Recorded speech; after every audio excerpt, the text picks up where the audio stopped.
아합은 악한 왕입니다. 그는 이방 신전을 짓고 바알 우상을 세운 자입니다. 그리고 자신뿐 아니라 백성들도 바알 우상을 섬기도록 한든 자입니다. 그리고 많은 제사장과 선지자를 죽인 왕입니다. 그래서 성경은 그 아합을 이스라엘의 여러 왕들이 있는데 그 왕들 중에서 가장 악한 왕이다라고 말합니다. 우리 16장 30절 말씀 보시면 아합 왕에 대해서 평가가 나오는데요. 열왕기상 16장 30절에 보시면 오므리의 아들 아합이 그의 이전의 모든 사람보다 여호와 보시기에 악을 더욱 행하여. 이스라엘에는 여러 왕이 있었어요. 근데 그 왕들 중에서 아합이 가장 악한 왕이었다라고 말합니다. 하나님은 이 악한 아합 왕을 심판하시려고 엘리야 선지자를 그에게 보냅니다. 그리고 엘리야를 통해서 하나님이 말씀하시기 전까지는 수년 동안 이 땅에 비가 오지 않을 것이다 라고 얘기합니다. 여기 비가 오지 않게 한다는 것은 그들이 믿는 바알신이 거짓이라는 것을 말씀하는 겁니다. 여러분, 이스라엘 백성들이 섬기는 바알신은 풍요의 신입니다. 바알신은 이스라엘 백성들이 풍요를 주기 위해서 하늘에 비를 내려요. 그래서 그들이 짓는 농사가 풍년되게 합니다. 그것이 바알신입니다. 그런데 하늘에서 비가 오지 않으면 바알신은 거짓이 되는 거죠. 하나님께서 너희들이 믿는 바알신은 거짓이다. 그것을 알리기 위해서 내가 하늘에서 비를 내리지 않겠다라고 말하는 거죠. 여러분, 지금도 많은 이들이 바알을 섬기고 있습니다. 하나님 외에 이방신을 섬깁니다. 물질을 섬기고 권력을 섬기고 사람을 섬깁니다. 다 바알이죠. 그들은 자신들이 섬기는 그 바알이 자신에게 풍요와 풍족을 준다라고 생각합니다. 그러나 절대로 그렇지 않습니다. 우리에게 풍요와 풍족을 주는 분은 오직 하나님 한 분뿐입니다. 우리는 이것을 믿어야 될 줄로 믿습니다. 엘리야는 아합 왕에게 비가 오지 않는다라고 담대하게 선포합니다. 엘리야가 이렇게 담대하게 선포할 수 있었던 이유는 그는 하나님이 살아계심을 믿었기 때문에 그렇습니다. 여러분 1절 말씀을 보시면 1절을 보시면 길르앗에 우거하는 자 중에 디셉 사람 엘리야가 아합에게 말하되 내가 섬기는 이스라엘 하나님 여호와께서 살아계심을 두고 맹세하노니 내 말이 없으면 수년 동안 비도 이슬도 내 있지 아니하리라 아니라. 여기 보면 하나님을 어떻게 표현했냐면 이스라엘의 하나님 여호와께서 살아계심을 두고 엘리야는 하나님을 살아계신 하나님이다라고 말합니다. 다시 말하면 엘리야는 하나님이 살아계시다는 것을 믿었다는 거죠. 여러분, 엘리야의 이름의 뜻이 뭐냐면 엘리는 나의 하나님 그런 말입니다. 야는 야훼 여호와를 말하는 거죠. 그래서 엘리야 그러면 나의 하나님은 여호와십니다 그런 뜻입니다. 이 말은 무슨 말입니까? 내가 믿는 하나님은 살아계신 분이고 그분이 여호와시다 그런 말이죠. 여러분, 하나님은 살아계십니다. 혹자는 이렇게 말할 수 있습니다. 하나님이 눈에 보이지 않는데 어떻게 하나님이 살아계신 걸 확신하느냐라고 묻습니다. 하나님은 형상을 가진 분이 아닙니다. 하나님은 영이세요. 영은 눈으로 볼 수 없는 것이죠. 그러나 여러분, 하나님이 보이지 않는다고 해서 없는 것이 아닙니다. 하나님은 보이지 않아도 하나님은 살아계시는 거죠. 일식 현상이 있어요. 이것은 달이 태양을 가리는 겁니다. 달이 태양을 가리면 태양이 보이는가요? 태양이 보이지 않습니다. 그럼 태양이 보이지 않는다고 해서 태양이 없는 건가요? 태양이 보이지 않아도 태양은 있는 겁니다. 마찬가지로 하나님이 보이지 않아도 하나님은 살아계시는 거죠. 우리는 신앙생활할 때 하나님이 살아계시다는 것을 확신하며 살아야 합니다. 이것은 체험을 통해서 확신을 가질 수 있습니다. 저는 신앙생활한 지 얼마 되지 않습니다. 그러나 고등학교 졸업하고부터 사역을 했는데 제가 처음에 사역할 때 하나님에 대해서 뭘 알겠습니까? 그러나 지금 한 20여 년 넘게 사역하면서 제가 느낀 것은 하나님은 살아계시다는 거죠. 그리고 살아계신 하나님이 나를 사랑하신다는 것. 이것이 제가 체험을 통해서 얻은 겁니다. 여러분, 하나님은 살아계십니다. 엘리야가 내가 믿는 하나님은 살아계신 하나님이고 너희들이 믿는 바알은 살아있지 않는 거짓된 시다라고 담대히 말했던 것처럼 우리도 엘리야처럼 하나님은 살아계시다고 확신 있게 담대하게 말하는 자가 되어야 될 줄로 믿습니다. 근데 하나님께서 엘리야가 그 아합에게 말씀을 선포하게 하셨는데 엘리야가 아합 왕에게 말씀을 선포하자 하나님께서 엘리야에게 이상한 명령을 내리십니다. 그것이 뭐냐면 갑자기 엘리야에게 그리 시냇가로 가라라고 말씀하십니다. 2절과 3절 말씀 보시면 여호와의 말씀이 엘리야에게 임하여 이르시되 너는 여기서 떠나 동쪽으로 가서 요단 앞 그리 시냇가에 숨고 그리 시냇가로 가서 숨으라라고 말합니다. 여러분, 그리 시냇가는 계절천이에요. 그래서 우기에는 물이 있지만 건기에는 물이 없어 메마른 곳입니다. 환경이 좋지 않은 곳이죠. 하나님께서 갑자기 엘리야한테 엘리야야 너 그리 시냇가로 가라라고 말합니다.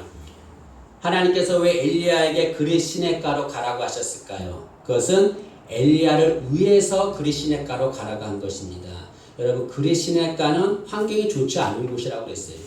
하나님께서 왜 엘리야에게 좋지 않은 환경으로 가라고 했을까요? 그것은 엘리야를 위해서 그렇습니다. 마찬가지로 하나님이 우리에게 그리 시냇가로 보낼 때가 있습니다. 우리를 좋지 않은 환경과 상황으로 인도할 때가 있습니다. 우리는 생각할 때 하나님이 나를 저주하시는구나 라고 생각할 수 있습니다. 절대로 아닙니다. 하나님이 우리를 그곳으로 인도하신 이유는 우리를 위해서 인도한 거죠. 하나님께서 엘리야를 그리 시냇가로 인도하신 것은 엘리야를 위해서 인도하신 것입니다. 다시 말하면 엘리야를 사랑하기 때문에 그곳으로 인도한 거죠. 하나님이 우리를 좋지 않은 환경으로 인도하신 것, 그 이유가 무엇입니까? 우리를 사랑하기 때문에 그곳으로 인도한 겁니다. 그러면 하나님은 왜 엘리야를 그리 시냇가로 인도했습니까? 두 가지를 생각할 수 있습니다. 첫째로는 엘리야를 살리시기 위해서 그를 그리 시냇가로 인도하신 것입니다. 그럼 엘리야가 아합 왕한테 비가 오지 않을 것이다 라고 선포했습니다. 그 말을 들은 아합 왕이 어땠을까요? 무척 분노했겠죠. 왜냐하면 비가 오지 않는다라고 선포하는 것은 자신이 믿는 바알 신에 대한 도전이에요. 그리고 자신에 대한 도전인 겁니다. 자신이 믿는 신에게 도전하고 자신에게 도전하는 그 엘리야를 그냥 둘 수가 없습니다. 엘리야는 이전에도 많은 선지자와 제사장을 죽인 악한 왕이었습니다. 엘리야 하나쯤이야. 아합 왕은 엘리야를 죽이려고 했을 것입니다. 하나님은 그 엘리야를 살리시기 위해서 엘리야에게 그리 시냇가로 가라라고 말했습니다. 왜 하필 그리 시냇가입니까? 그것은 사람들이 오지 않는 곳이에요. 때문에 아합 왕이 오지 않는 곳입니다. 그래서 그것을 인도하신 거죠. 여러분, 우리는 이렇게 질문할 수 있습니다. 하나님께서 엘리야를 살리시려고 한다면 그리 시냇가보다 더 좋은 곳으로 인도해야 되지 않는가? 그러면 좋지 않은가라고 질문할 수 있습니다. 여러분, 우리가 오해하는 것이 있어요. 우리가 오해하는 것은 우리는 우리가 살려면 우리가 원하는 좋은 환경으로 가야 우리가 산다라고 생각합니다. 그러나 그렇지 않습니다. 우리가 살 수 있는 방법은 우리가 원하는 곳으로 가는 것이 아니라 하나님이 인도하는 곳으로 가야 되는 거죠. 그래야 우리가 살 수 있습니다. 여러분, 엘리야가 하나님이 인도하신 그리 시냇가로 갔습니다. 그러자 어떤 일이 일어났습니까? 5절에 보니까 하나님이 까마귀를 통해서 엘리야에게 하루에 2번씩 떡과 고기를 주었다라고 말합니다. 엘리야는 그 까마귀가 준 그 고기와 떡을 먹고서 그는 살 수가 있었습니다. 여러분, 까마귀는 여러 곳을 날 수 있었어요. 그런데 다른 곳에 가지 않고 오직 하나님이 인도하신 그리 시냇가에만 가서 엘리야에게 양식을 주었습니다. 하나님이 인도하신 곳으로만 간 거죠. 이것은 뭘 말합니까? 우리가 살 수 있는 곳은 어디로 가야 살 수 있습니까? 다른 곳이 아니에요. 하나님이 인도하신 곳, 그곳으로 가야 우리가 살게 된다는 것을 말합니다.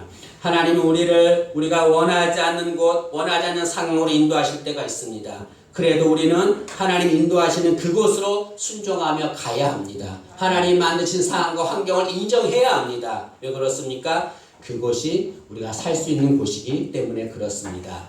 시편 23편 4절에 보면 그 목자가 양을 인도하는데 어디로 인도하냐면 사망의 음침한 골짜기로 인도한다라고 합니다. 여러분, 이상하잖아요. 목자가 양을 인도하려면 좋은 곳으로 인도해야 되잖아요. 근데 사막의 음침한 골짜기로 인도한다고 해요. 거기는 낭떠러지가 있는 거예요. 잘못하면 떨어질 수 있습니다. 맹수들이 있는 곳입니다. 왜 목자는 양을 그곳으로 인도할까요? 사막의 음침한 골짜기를 통과해야 푸른 초장 쉴만한 물가로 갈 수 있기 때문에 그렇습니다. 거기를 통과하지 않으면 푸른 초장으로 실만한 물가로 갈 수가 없습니다. 하나님이 우리를 왜 좋지 않은 상황으로 인도하십니까? 우리를 푸른 초장 실만한 물가로 인도하시기 위해서, 우리를 살리시기 위해서 그곳으로 인도하는 거죠. 때문에 우리는 하나님이 어느 곳으로 인도하든지 하나님의 인도하신 따라 순종하는 자가 되어야 될 줄로 믿습니다. 그런데 하나님의 인도를 받을 때 우리가 기억해야 될 것이 있습니다. 두 가지를 말씀드리겠는데, 첫째로는 하나님의 인도를 받으려면 하나님이 인도하신 대로만 가야 한다는 거죠. 그러면 하나님이 우리 인도하실 때 그것이 다 마음에 들던가요? 마음에 들지 않을 때가 있습니다. 왜 하나님이 이곳을 인도하실까? 이해가 되지 않아요. 그래서 하나님이 인도하시는 곳이 마음에 들지 않아서 다른 곳으로 가는 이들이 있습니다. 그것은 올바른 신앙의 자세가 아니지요. 여러분, 엘리야는 하나님이 그리시네가로 가라고 했을 때 엘리야는 그리시네가보다 더 좋은 곳을 알고 있었을 것입니다. 엘리야는 어쩌면 그리시네가보다 자신이 원하는 곳으로 가고 싶었을 것입니다. 하나님이 가라고 하는 곳이 마음에 들지 않았을 거예요. 그럼에도 불구하고 엘리야는 하나님이 인도하신 곳으로 갑니다. 5절 말씀해 보시면 5절을 보시죠. 그가 여호와의 말씀과 같이 하여 곧 가서 요단 앞 그리 시냇가에 머물매. 엘리야가 하나님 말씀대로 그리 시냇가에 머뭅니다. 근데 어떻게 갔다고 그랬습니까? 말씀과 같이 하여 곧 가서 그랬습니다. 곧 갔다라고 하는 것은 다른 곳으로 갈 생각을 하지 않았다는 것. 말씀 떨어지자마자 곧장 그리 시냇가로 갔다는 것을 말합니다. 여러분, 하나님이 인도하신 대로만 가야 합니다. 내 마음에 들지 않아도 그곳이 우리를 살릴 수 있는 곳입니다. 어떠한 곳이든지 하나님이 인도하는 대로만 가기를 간절히 원합니다. 또한 하나님의 인도를 받으려면 하나님보다 앞서가서는 안 된다는 거죠. 간혹 하나님이 인도하는데 답답할 때가 있어요. 빨리빨리 인도해야 되는데 느리느리 인도할 때가 있습니다. 그래서 하나님보다 앞서가려고 합니다. 그 온전한 곳으로 갈 수 있을까요? 이스라엘 백성들이 광야에서 가나안으로 가는데 40년 걸렸어요. 근데 구름기둥과 불기둥이 이스라엘 백성들을 인도했습니다. 이스라엘 백성들이 인도한 구름기둥과 불기둥이 어떻게 인도했냐면 계속해서 전진한 게 아니에요. 어느 날 갑자기 멈춥니다. 1년이고 2년이고 멈춥니다. 그러면 이스라엘 백성들은 그 구름기둥과 불기둥이 멈출 때 같이 멈춰야 돼요. 왜 기둥이 이렇게 더디 가는가 하고 앞서가면 안 됩니다. 그러면 누구도 가나안에 갈 수 없습니다. 우리도 마찬가지입니다. 하나님보다 앞서가서는 안 되는 거죠. 축구 경기에 옵사이드라고 하는 것이 있어요. 이것은 선수가 상대 진영의 공보다 앞에 있는 것을 말합니다. 이것은 반칙입니다. 우리도 마찬가지예요. 하나님 인도하는 것보다 앞서가려고 하는 게 있습니다. 이것은 신앙이야 반칙입니다. 하나님이 더디 가더라도 하나님이 인도하신 대로 가고 하나님보다 앞서가지 말아야 합니다. 우리는 하나님보다 앞서가지 말고 하나님이 인도하신 대로만 가야 합니다. 그러면 하나님이 우리를 살려줄 것입니다. 우리의 삶을 다시 살아나게 할 줄로 믿습니다. 두 번째로 하나님께서 엘리야를 그리 시냇가로 인도하시는 것은 엘리야를 하나님의 사람으로 만드시기 위해서 그곳을 인도하신 거죠. 하나님은 엘리야를 사용하기를 원하셨습니다. 그런데 하나님께 쓰임 받으려면 반드시 하나님의 사람이 돼야 쓰임 받을 수 있습니다. 우리도 마찬가지죠. 하나님은 누구를 사용하실까요? 하나님의 사람을 사용하는 거죠. 하나님의 사람이 돼야만 쓰임 받을 수 있습니다. 하나님은 엘리야를 하나님의 사람으로 만드셔서 그를 쓰시려고 사용하시려고 그리 시냇가로 인도하는 거죠. 하나님은 엘리야를 어떤 사람으로 만드시길 원하셨습니까? 두 가지입니다. 첫째는 하나님은 엘리야를 하나님만 의지하는 사람으로 만드시길 원하셨습니다. 엘리야가 하나님의 인도함을 받고서 그리 시냇가로 갔어요. 그런데 문제가 생겼습니다. 그것이 뭐냐면 비가 오지 않아가지고요. 그리 시냇가가 말라버린 겁니다. 7절 말씀을 보시죠. 7절에 보면 땅에 비가 내리지 아니하므로 얼마 후에 그리 시냇가가 마르니라 라고 말합니다. 비가 오지 않으니까 그리 시냇가가 말랐습니다. 시내가 마르자 엘리야는 마실 물이 없는 거죠. 엘리야는 하나님의 말씀에 순종해서 그리 시냇가로 간 것입니다. 그러면 하나님의 말씀에 순종해서 갔으면 물이 풍족한 곳으로 인도해야 되지 않아요? 근데 하나님은 물이 마르게 하셨습니다. 이게 이해가 됩니까? 마치 이거와 똑같습니다. 내가 열심을 다해서 주님을 섬겼어요. 주님께 순종하고 주님만을 바라보면서 믿음 생활, 신앙생활을 했습니다. 그러면 하나님은 나를 풍족한 곳에 인도해야 돼요. 그런데 하나님이 나를 고난의 자리를 인도하는 겁니다. 내게 고난을 주시는 겁니다. 이해가 됩니까? 하나님은 엘리야가 하나님의 말씀에 순종했음에도 불구하고 그를 물이 마른 그리 시냇가로 인도했습니다. 왜 그렇게 했습니까? 하나님은 엘리야가 하나님만을 의지하게 하기 위해서 그렇게 한 것입니다. 여러분, 그리 시냇가에 물이 없기 때문에 엘리야는 무엇만을 바라봐야 합니까? 하나님만을 바라보고 의지해야 합니다. 만약에 그곳에 물이 풍족했더라면 엘리야는 하나님을 의지하지 않았을 것입니다. 여기 엘리야의 이 상황은 광야에 이스라엘 백성들의 상황과 똑같습니다. 하나님께서 애굽에 노예로 있던 이스라엘 백성들을 출애굽시켰어요. 이스라엘 백성들은 하나님 말씀에 순종해서 애굽에서 나왔습니다. 이스라엘 백성들은 이렇게 생각했을 거예요. 이제 애굽에서 노예에 있다가 나왔으니까 하나님 우리를 젖과 꿀이 흐르는 가나안 땅으로 곧바로 인도하시겠다라고 생각했을 것입니다. 근데 웬일입니까? 하나님이 어디로 인도했어요? 광야로 인도했어요. 광야로. 왜 광야로 인도했을까요? 광야는 물이 없는 곳입니다. 아무것도 없고 모래만 있는 곳입니다. 왜 그곳을 인도했을까요? 하나님만을 의지하게 하기 위해서 인도하신 겁니다. 여러분, 광야는 아무것도 없습니다. 아무것도 없기 때문에 하나님만을 의지하는 거죠. 만약에 광야에 자신이 원하는 것도 있다고 한다면 이스라엘 백성들은 하나님을 절대로 의지하지 않았을 것입니다. 여기에는 그릿 시냇가인데요. 그릿이라고 하는 뜻은 분리 단절이라고 하는 뜻입니다. 하나님은 엘리야를 그릿 시냇가로 인도했습니다. 이것은 엘리야를 자신이 의지했던 것과 단절시켜 놓았다는 것을 말합니다.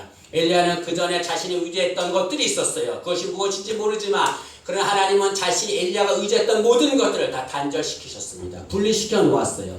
이제 엘리야는 어떻게 해야 합니까? 하나님만을 의지해야 되는 거죠. 자신이 의지하던 것 하나님이 다 단절시킨 거죠. 우리도 살아가면서 하나님보다 더 의지하는 것들이 있습니다. 하나님 걸 단절시키십니다. 왜 그렇습니까? 하나님은 우리에게 알려주고 싶은 게 있는 거죠. 네가 의지해야 될 것은 그것이 아니라는 거죠. 누구를 의지해야 합니까? 하나님을 의지해야 된다. 그래서 알려주기 위해서 단절시키는 거죠. 우리는 하나님을 의지하는 자가 되어야 합니다. 우리가 오해하는 것이 있어요. 신앙생활하면서 오해하는 것이 있는데 그것은 어떤 문제가 있으면 그 어려움이 있으면 그 모든 문제, 모든 어려움에 대해서 항상 응답과 답변을 받기를 원한다는 겁니다. 반드시 그 응답 얻기를 원한다는 거예요. 그러나 여러분 이것은 어떻게 보면 교만일 수 있습니다. 우리에게 응답을 주시고 안 주시고는 하나님의 주권입니다. 우리의 주권이 아닙니다. 우리가 할 일은 무엇입니까? 내게 있는 상황에서 하나님만을 의지하는 거죠. 여러분, 하나님만을 의지하는 것이 우리가 할 일입니다. 그 상황에 대해서 반드시 응답 줘야 된다는 것은 우리가 할 일, 우리의 주권이 아닌 거죠. 놀라운 것은 우리가 하나님을 그렇게 의지하면 하나님 우리에게 응답 준다는 겁니다. 얼마큼 응답을 주냐면 우리가 의지하는 만큼 응답을 준다는 거죠. 여러분, 내게 지금 어려운 상황, 그리 시냇가에 물이 마른 그런 상황이 있다고 한다면 그 상황에 대해서 하나님께 답변을 요구하지 말고 우리가 할 일은 그 상황에서 하나님을 의지하는 자가 되어야 될 줄로 믿습니다. 이 하나님만을 의지하기 위해서 해야 할 것이 있습니다. 그것은 상황을 보지 말아야 된다는 거죠. 상황을 보지 말고 하나님만을 바라봐야 합니다.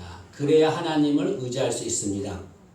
상황을 바라보면 그 상황에 우리가 눌려버려요. 그러면 하나님을 원망하게 되고 나중에 절망하게 됩니다. 절망하면 하나님은 보이지 않습니다. 아니, 하나님을 보려고 하지 않습니다. 상황에 눌려버리기 때문에 그렇습니다. 여러분, 시내가 마른 것 같은 지금 부족한 상황, 어려운 상황이 있다 할지라도 절대로 상황 바라보지 말고 누구 바라봐야 합니까? 하나님 바라보기를 원합니다. 하나님께서 우리에게 풍족한 은혜를 줄 줄로 믿습니다. 그 다음에 하나님께서 엘리야에게 어떤 사람으로 만드시기를 원하셨냐면 기다리는 사람으로 만드시기를 원하신 거죠. 여러분, 그릿 시냇가의 물은 오랜 기간 동안 말라버렸습니다. 이런 상황이 되면 사람들은 어떻게 할까요? 기다리지 않고 물이 다시 흐를 때까지 기다리지 않고 그것을 떠나고 말겠죠. 그러나 여러분, 엘리야는 시내가 마른 상황에서도 그것을 떠나지 않고 기다렸습니다. 여러분 신앙인은 어떤 자가 해야 합니까? 신앙은 기다리는 거죠. 기다리는 거. 기다리는 신앙이 성숙한 신앙입니다. 그러면 언제까지 기다려야 합니까? 하나님이 움직이라고 할 때까지 기다려야 되는 거죠. 다시 말하면 하나님의 때가 될 때까지 기다려야 한다는 것입니다. 여러분 엘리야는 하나님이 어떠한 말씀을 주기 전까지 떠나지 않고 그 마른 시냇가에서 하나님의 때를 기다렸습니다. 그러자 하나님께서 엘리야에게 엘리야야 사르밧으로 가라라고 명령을 내립니다. 그 명령을 받고 그때서야 엘리야는 하나님 명령대로 그 자리를 떠나는 거죠. 여기 17장 8절과 9절 말씀 보시면 8절과 9절 보시면 여호와의 말씀이 엘리야에게 임하여 이르시되 너는 일어나 시돈에 속한 사르밧으로 가서 거기 머물라 내가 그곳 과부에게 명령하여 내게 음식을 주게 하였느니라. 여러분 지금 시내가 말라서 마실 물이 없습니다. 엘리야는 지금 목말라 있는 상태예요. 그러나 그럼에도 불구하고 엘리야는 그것을 떠나지 않고 기다립니다. 하나님의 응답을 기다리는 거죠. 그래서 하나님께서 엘리야한테 사르밧으로 가라. 거기서 이렇게 음식을 줄 것이다 라고 말합니다. 엘리야는 하나님이 말씀하시기 전까지 하나님의 때가 될 때까지 절대로 움직이지 않았습니다. 여러분 우리도 기다리는 자가 되어야 합니다. 하나님은 때가 되면 반드시 응답을 주십니다. 우리는 그 응답이 떨어질 때까지 하나님을 기다리는 자가 되어야 합니다. 아브라함 얘기를 하겠습니다. 하나님은 아브라함한테 아브라함아 내가 너한테 아들을 주겠다라고 말씀하셨습니다. 그럼 아브라함은 어떻게 될까요? 하나님이 약속을 들었으니까 기다려야 되죠. 하나님이 이삭을 줄 때까지. 아브라함이 어떻게 했나요? 인간의 방법을 사용했어요. 그래서 이스마엘을 낳았습니다. 아브라함은 그렇게 생각했겠죠. 아들을 낳았으니까 이것이 하나님 주신 복이겠구나 라고 생각했을 것입니다. 그러나 그렇지 않습니다. 하나님께서 때가 되자 이삭을 낳게 하셨습니다. 지금까지 그 이삭과 이스마엘의 후손이 대립을 하고 있습니다. 여러분 이삭의 뜻이 무엇입니까? 웃음이라고 하는 뜻이에요. 하나님이 아브라함에게 이삭을 주었어요. 하나님의 때에 이삭을 주었습니다. 이것은 하나님이 주시는 것은 항상 웃음을 준다는 거죠. 아브라함이 할 일은 하나님의 때까지 기다렸어야 합니다. 그러면 하나님께서 그에게 이삭 웃음을 주었을 것입니다. 여러분 우리도 마찬가지입니다. 하나님의 때까지 기다려야 합니다. 그럼 하나님께서 우리에게 이삭을 줄 것입니다. 웃음을 줄 것입니다. 여러분 조급하면 이스마엘을 낳습니다. 기다리면 이삭을 낳는 거죠. 우리 지금 상황이 힘들고 어려워도 기다리는 자가 되기를 간절히 원합니다. 성숙한 신앙인과 미숙한 신앙인의 차이는 무엇입니까? 똑같은 상황에서 성숙한 신앙인은 기다리는 겁니다. 미숙한 신앙인은 조급하게 하는 거죠. 조급해지는 거죠. 자기 방법으로 문제를 해결하려고 하는 거죠. 그러나 결과로 보면 하나님의 때까지 기다려서 하나님의 뜻대로 이루어진 것만이 온전한 것이 될 수 있습니다. 여러분 시내가 마른 것 같은 그런 상황이 있다 할지라도 그 자리 떠나지 말고 하나님의 때를 기다리는 우리 되기를 간절히 원합니다. 말씀을 마치겠습니다. 지금 우리 인생이 시내가 마른 것 같은 그런 인생이라고 한다면 그 내 상황이 지금 그런 상황이라고 한다면 그것은 하나님의 저주가 아닙니다. 하나님께서 나를 살리시기 위해서 내 그리 시냇가에 물이 마르게 한 겁니다. 나를 하나님의 사랑으로 만드시기 위해서 내 그리 시냇가에 물이 마르게 한 것입니다. 이 말씀 믿으시고 지금 시내가 마른 것 같은 그런 상황이라 할지라도 온전히 주님만 바라보고 그것이 나를 향한 주께 주신 복임을 믿는 우리 되기를 간절히 소망합니다. 기도하겠습니다. 주님 은혜를 감사합니다. 우리 인생 살아갈 때에 그리 시냇가에 물이 마른 것처럼 우리의 삶이 마를 때가 있습니다. 물질이 마르고 건강이 마를 때가 있는데 그 모든 상황 속에서도 하나님께서 그렇게 하신 것은 우리를 살리시기 위함이고 우리를 하나님의 사람으로 만드시기 위함인 줄 압니다. 하나님 어떤 상황에 있든지 다 하나님이 하신 것임을 알고 하나님께 우리에게 귀한 복을 주신 것임을 알고 그 어려운 상황 속에서도 하나님만 온전히 바라볼 수 있는 저희들 될 수 있도록 은혜를 주옵소서. 감사드리며 예수님의 이름으로 기도하옵나이다. 아멘.